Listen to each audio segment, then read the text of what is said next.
How we doing, guys? Great. Appreciate everybody being here.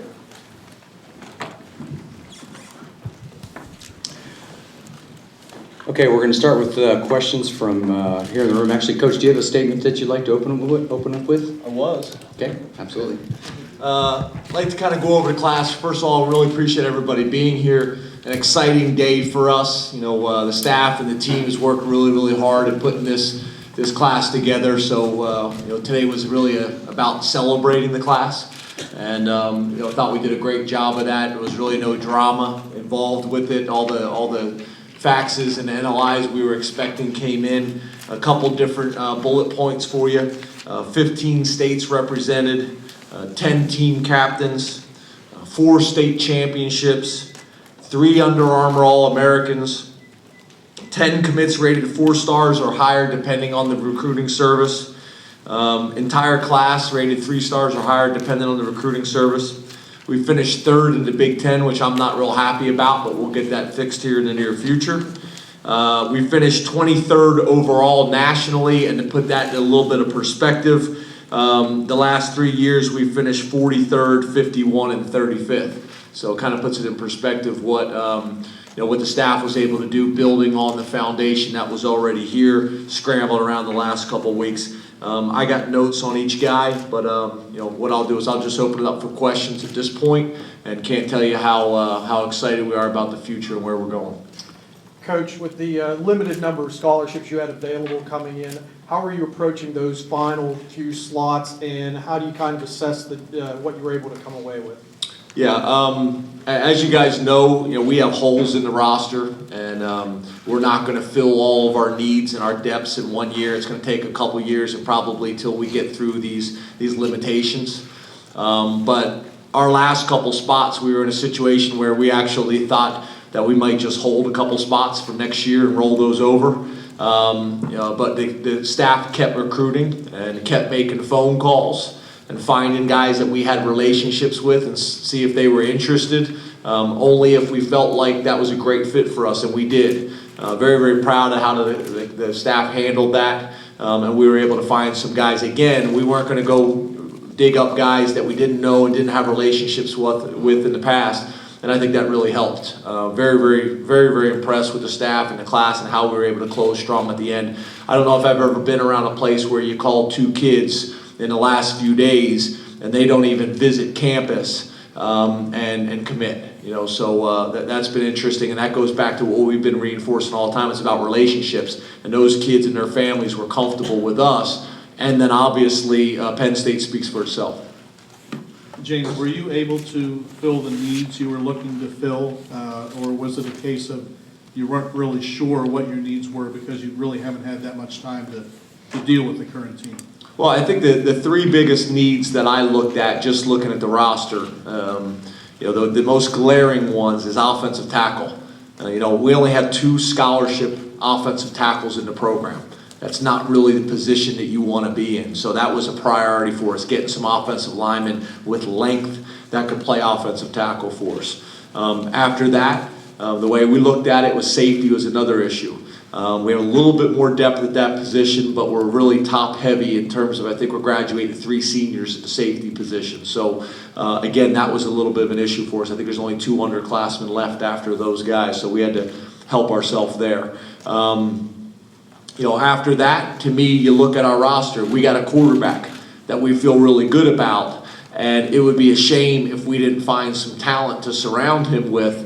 Not saying that we don't have that in the program already, but building more depth and more playmakers at the tight end position and wide receiver, and I think we helped ourselves there. You look at the tight end position with Jasicki. I don't know if I've ever heard of a kid that was invited to the Army All-American game and invited to the McDonald's All-American game in basketball. That's pretty impressive. I don't know if I've ever heard of that before. And then the wide receivers that we were able to attract. I think our coaches did a great job recruiting those guys, but again, it helps when you got a guy like Hackenberg to get him the ball. He's going to attract those guys as well. Coach, you talked about guys you recruited, right over here to the side. Yeah. You talked about guys you recruited late in the process. Torrance Brown was one of them. You offered him, I believe, Monday. What did you guys like about him? And obviously he was a guy you were looking at, I believe, at Vanderbilt. What does he bring to this class? And I know he's a versatile guy, played a lot of positions in high school. Where do you guys see him fitting into this program? We're going to play Torrance at defensive end. We've been recruiting him for a long time. He came to camp at our previous institution. You're talking about a guy who's 6'4", 235 pounds that was playing tailback in high school. Played tailback and linebacker as well as defensive end and rushed off the edge. We think he's got a chance to be a 265-pounder. Recruited him from day one as a defensive end. He was a guy that we were going to bring in the last weekend. At that time, we hadn't offered him. He had already committed to another school. Didn't want to come without the offer. Had a basketball tournament that he was getting a lot of pressure to play in. Probably a good thing. It worked out best for everybody because they won the tournament. They were the champion of the tournament. He was the MVP of the basketball tournament, and he still ended up at Penn State. So what we're going to do is with a couple of these guys, Saeed Blackmel, Torrance, as well as Christian, those three guys, we're going to bring them in official visits later on in the year. We can do that. We can bring those guys in later on, so they'll come in on their official visit later on this semester and get to celebrate with their family the commitment to Penn State. James, I have like a two-part sort of question here. First, I think earlier, maybe on ESPN this morning, you had mentioned like most of your staff hasn't even moved their family here yet. So like I was just wondering like how hectic, could you describe a couple of examples of how hectic it's been these last 3 weeks with recruiting and being on the road? And then also just secondly, I was wondering, like you had mentioned just having like these connections with the guys in the last month, all these recruits you've brought in. Were any of these guys you just fresh started recruiting them now for Penn State, or had you at least spoken to them before, like at least a few months ago with Vanderbilt or whatever? Yeah, we were not going to get into a situation where we come to Penn State, find a guy that we don't know a whole lot about, and start recruiting them. That's a recipe for disaster. We weren't going to do that. We wanted to make sure that we knew these kids, we knew their families. We've been recruiting them for a long time. That's why you see, probably uncharacteristic of a Penn State recruiting class, these guys come from all over the country. Probably more so than any maybe recruiting class we've ever had here. So that's because of the relationships that we had previously. I think you guys, from a scheduling perspective, I think you guys saw it. I thought it was a great deal when we got Koa Farmer to commit until I had to fly out there midweek and visit the kid and then take a red eye back. I think we landed at Dulles. I went and did a home visit with Nick Scott in Northern Virginia. Then I flew to Scranton that afternoon and did a home visit with Mr. Bay in Scranton. And then I flew to Pittsburgh. Then I flew to Pittsburgh that evening and did a home visit with an unnamed recruit at that time. And then flew that night to Atlanta to have breakfast the next morning with a recruit. So that's kind of how the schedule was. Andy Franks, who you guys will get to visit with here in a little bit, is kind of the mastermind behind the scenes at putting this whole thing together for us. He's a Princeton grad, really, really sharp guy. I texted him one night, especially on the red-eye flight where I was a middle seat between 300 pounders, wasn't real happy about that. I texted him and said, "You won't break me. I know you're trying to break me. You won't break me." We had some fun with it, but that's kind of how the whole process went. We were flying around doing whatever we had to do to put this class together, and as you guys have heard me say before, really work hard to put a product on the field and off the field in this community that everybody can be really proud of. James, you and your assistants have used the word length a lot to describe this class, particularly in the secondary. How much of a priority do you place on height or length when you're recruiting defensive backs in particular? Well, I think if you look how the game has changed, and you look at the wide receivers that we recruited in this class, with Godwin, who's 6'2", and Saeed, who's 6'3", Jasicki, who basically is a high school wideout, and who's 6'5", 242 pounds right now. We've all been places where you got a really good defensive back, but he's 5'8", and he's in great position and does everything right and still can't make the play. So the length is important. If you're going to recruit a guy that's a little bit undersized, he better have tremendous leaping ability and great ball skills. Ball skills really make guys bigger, because they can play the ball. So that's important. That's very, very important for us. The other thing where length is important is in growth potential. I'm a big features guy. I like to recruit guys with massive heads, big hands, long arms, and big feet, because that shows growth potential. So we talk about that all the time, features, recruiting guys with big features. And those guys have a chance to grow into big physical guys on the field and still have the athleticism that we're looking for. You'll see our model at offensive line. Typically, we'll recruit the 6'5", 6'6" guys that are 275, 80 pounds that are high school basketball players, because we want speed and athleticism at every position. That's kicker, that's punter, that's long snapper, that's O-line. And a lot of times when you talk about speed, everybody thinks about cornerback, receiver, and running back. We're talking about speed throughout the program. You mentioned Hackenberg. Michael O'Connor was already committed when you came to Penn State, and then you got Trace McSorley afterward. Can you talk about the importance of bringing in a couple other scholarship quarterbacks, specifically keeping O'Connor committed and then going out to get McSorley? Yeah, I think it's very important. Although we all feel great about Hackenberg, he's the only scholarship quarterback in the program at the time when we got the job. So being able to get Michael on board, and I don't know if you guys remember, I mean, he was basically sitting in the meeting room waiting for me when I got there, and him and his family interviewing me to decide whether he's going to go to class the next day. Luckily for us, I don't know if you guys know this, but when he first came from Canada, he was in Tennessee at the Baylor School and had come to our camp at our previous institution and worked out for us. We were recruiting him, already had a relationship with the family, so I think that really helped. Same thing with Hackenberg, we had a relationship with him, so I think that helped.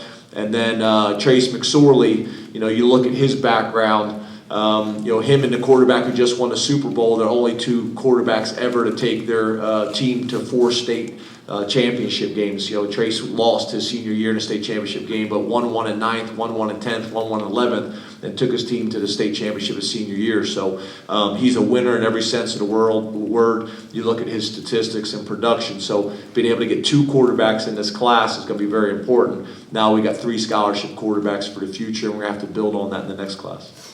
James, aside from the physical attributes that you talked about, can you talk about some of the other qualities you look for in recruits? I know when you talked about your assistant coaches, you really emphasize guys with Ivy League backgrounds, great college backgrounds. What are some of the things that you look for when you're recruiting kids like that? Yep. I think the first thing is we want winners. And when I say winners, I mean that in every aspect of the word. I'm talking about in the classroom, guys that are handling their business academically, are challenging themselves with the type of coursework they're taking.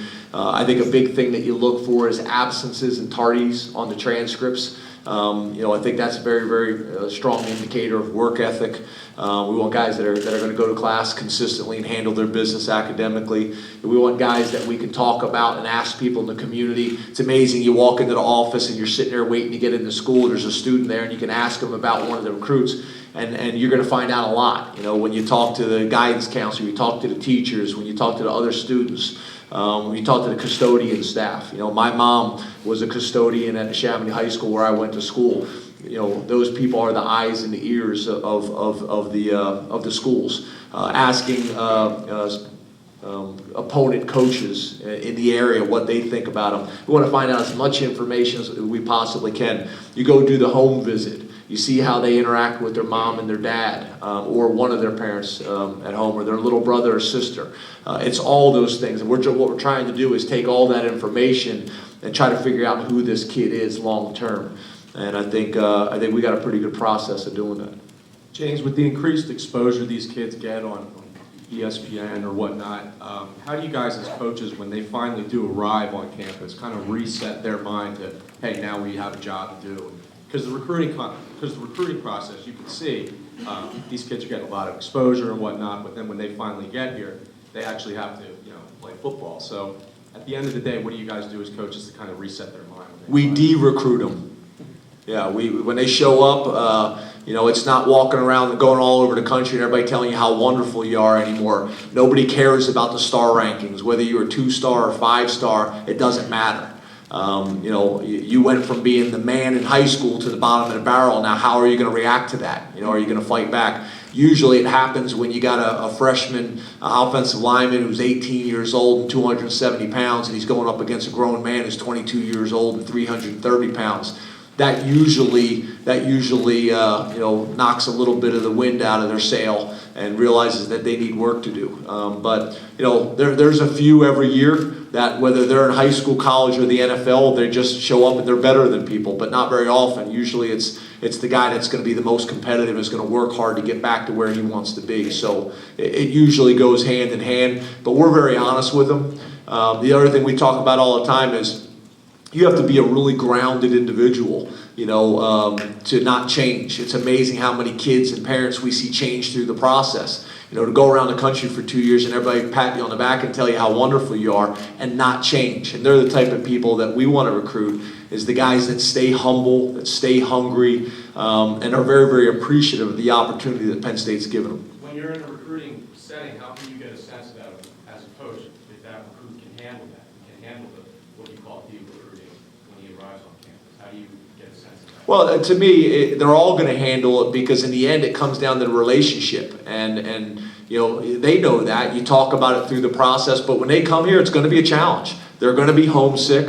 They're going to go from being a man at high school to the bottom of the barrel, and you got to support them through that. We can't afford to lose one of these guys that we work so hard to recruit. So once they show up on campus, it's our job, it's the strength staff, it's the other players and our Big Brother program and things like that, to make sure that these guys stick it out, because the ones that do will have a heck of a career. So, like anything, it's about communication. It's talking to the parents to make sure the parents are there to support us in helping their son grow, as well as their high school coaches as well.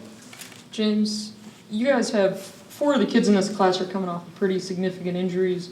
Worley, the Allens, Jonathan Thomas, ACLs, ankles. Where are they at health-wise? Yeah, you guys are probably going to find out real quick.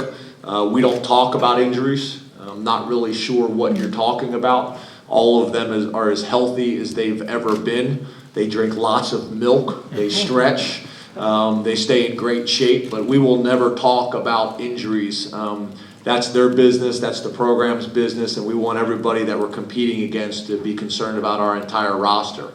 So, we won't discuss injuries, and I'm not really even sure what you're talking about. All of them are as strong and as fast and as flexible and as explosive as you could imagine. You should see these guys. Beautiful. And to follow that up, with all the different AllStar Games that'll come up in the spring, summertime, we've never really gotten your take on that, as far as kids competing in events, Big 33 and that kind of stuff. Is that okay with you, or what do you kind of take? It's about risk and reward. We're going to support these guys because I want them to have a great high school experience and then go on. But I think they have to take those things into consideration. The kid, the parents, the high school coaches, and just understand, is this game worth the risk of possibly getting injured? But whatever they decide to do, we're going to support them. I want them to have a great high school experience, and then when they come to college, they have no regrets. So that's up to the individual. That isn't my decision, and whatever they decide to do, we'll support them with. Okay, Lori, at this point, we're going to take a couple questions from the phone line. If we could open up the line of Joe Giuliano, please. Thanks, Jeff. James, last debate about you going after Vanderbilt's commitments, did you feel that was right? And does a coach usually sell his school to the kids, or does he sell himself? Yeah, I'm very comfortable. I go to sleep at night feeling really good about how we conduct our business. When we got the job, we called all the Penn State commitments, had great conversation with them, kind of told them who we were. And then the next thing we did was we called all our former Vanderbilt commitments to let them know what happened and why. And to be honest with you, a lot of those kids started recruiting us. And that's because of the relationship. And we all know the school is a huge factor.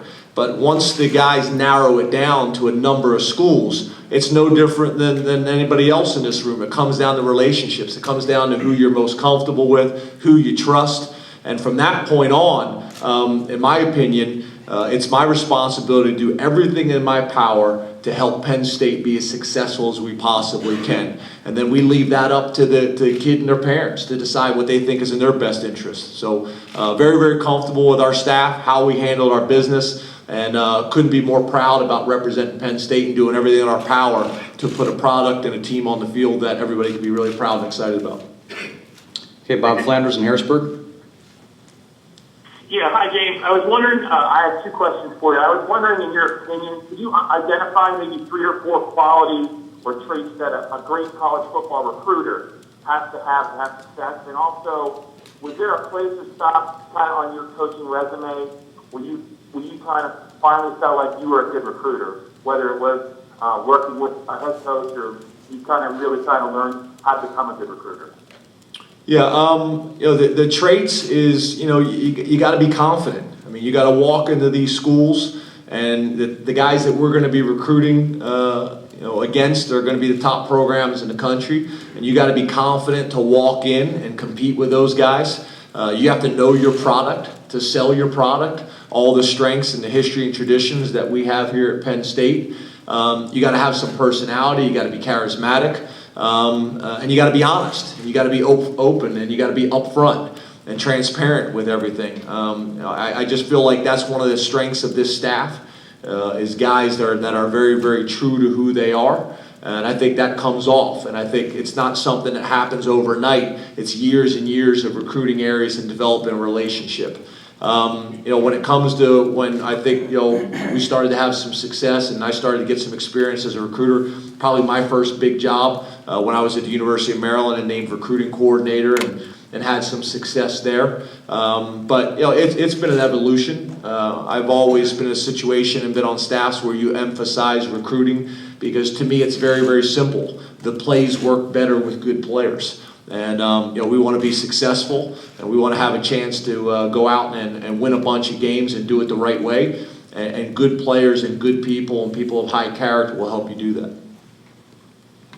Rich Scarcell in Reading. James, you mentioned earlier how many states that you went to get recruits for this class. It was a unique situation, but in the future, do you plan on focusing more on the Mid-Atlantic region, or how does that? How do you look at the future? Well, first of all, we're going to go wherever we have to go to find players. If that is Denmark, if that is Japan, wherever we have to go to find players, we're going to do it. I think some of our recruits are trying, some of our coaches are trying to decide who's going to recruit Hawaii and places like that. I think the Bahamas have just started big-time football. We're going to go wherever we have to, but seriously, our philosophy is we need to do a great job in the state. I think you guys have heard that before. And we want to do a great job in this region as well. If you look at Penn State historically, they've done a great job 6 hours from campus. But then on top of that, we want to be able to recruit nationally by position. So we're not going to have a coach necessarily assigned to Idaho. But if there's a great player from the state of Idaho and he's at your position, you better know who he is. And that's kind of the philosophy we're taking. That's how we'll cover the rest of the state, the rest of the country. But first, it's going to start with this state, and then it's going to go number 2 to this region, 6 hours from campus. And then after that, we'll cover the rest of the country nationally. Okay, our final question is Donnie Collins in Scranton.